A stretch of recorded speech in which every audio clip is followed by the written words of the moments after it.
Hey guys, Dave here. Welcome to Centurions Review, the punk rock band of Wargame Review Institutions. This is Strategy and Tactics magazine back when it was published by SBI. It's number 97 with the game Trail of the Fox, The Fight for Tunisia. So that's what we're interested in, is the game. So let's open this up and check it out. Trail of the Fox game starts out with an introduction. It's a brigade-level simulation of the war in Libya and Tunisia from the time of the torch landings and British victory at El Alamein to the final clearance of Axis forces from Africa in May 1943. Alrighty, going over the combat units here and the markers. And it's going over the game equipment. So let's go to the sequence of play. Initiative determination phase. Starts with the first player turn, starts with the reinforcement phase, initial movement phase, initial enemy reaction phase, first combat phase, motorized movement phase, enemy motorized reaction phase, second combat phase, and then a refit phase, and then the second player takes their turn doing the same steps. And then there's a game turn marker phase after both sides have done their portion of the turn. And there's some special rules for turn one, it looks like. So it's going over here in more detail about initiative, reinforcements, air support, supply.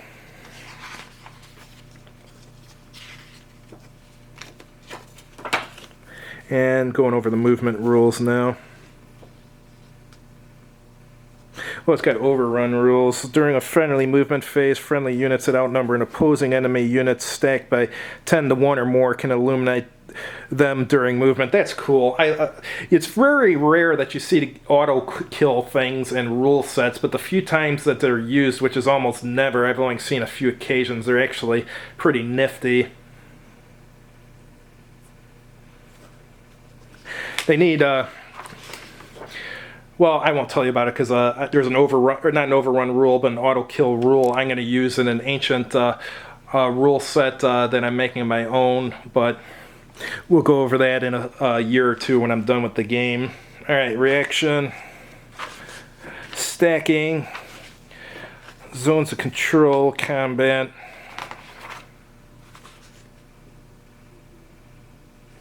and going over artillery and anti-tank units.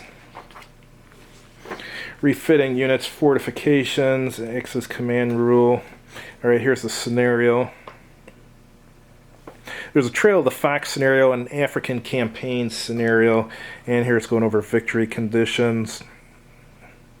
Axis player wins automatically by capturing Alexandria. In addition, the Allied player can automatically win if any Allied combat unit with a stacking point value of 1 or greater and a non-parenthesized combat strength occupies Tripoli at the end of any game turn up to and including October 1942. Otherwise, the levels of victory, so it sounds like that's probably, I don't know if that's with victory points or what. Where are the levels of victory?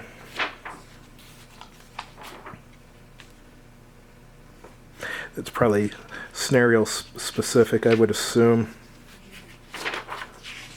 Alright, let's look at the map first.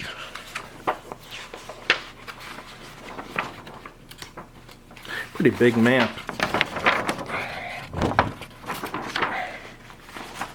It's got 3 segments to it.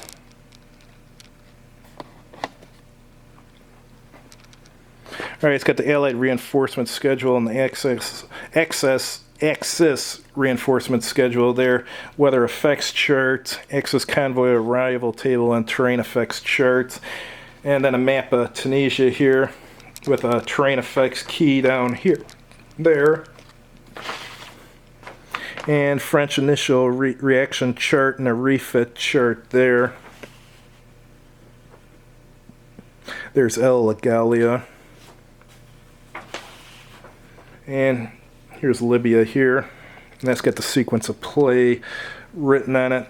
And down here there's a combat results table here, and turn record track down here. And what is this over here? Must be part of the turn record. Oh, that is the turn record track. And this is a Axis refit Airpoint track and the Commonwealth refit Airpoint track. So this is a pretty detailed game.